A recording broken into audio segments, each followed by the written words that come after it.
reminds me of a saying that I heard and that I go by is, don't set yourself on fire to keep someone else warm and love yourself. So I understand that message is embedded in your book. You want to talk about how that unfolds in the book, I guess, without giving away too much of the actual content of the book.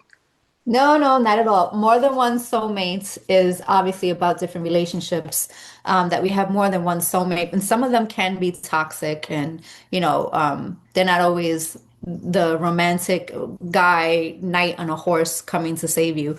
So when they're toxic like that, it's important that we remember to not only to continue loving ourselves, but not to become like them either.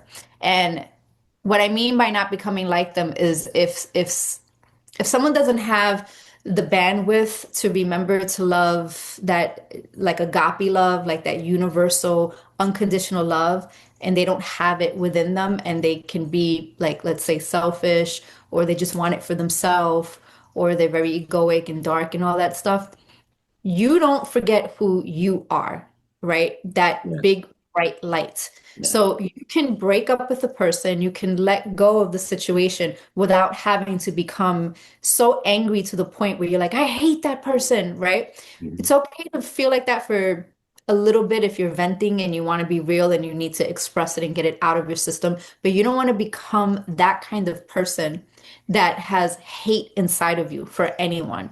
And it can happen depending on what happens to you. You can feel that. But that's I don't believe that's what we were born for. We weren't born to be in this world to learn how to hate, right? So even if something happened to us that made us so angry that in the moment we feel like we hate this person, that's not natural. We're not supposed to be that way. So that's when you come back to your innocence and you come back to your inner child and you come back to the angelic part of you. Where am I truly from? Who am I really? And you can still forgive the person from a distance, love them for them not knowing how they hurt you, or that they're even hurting themselves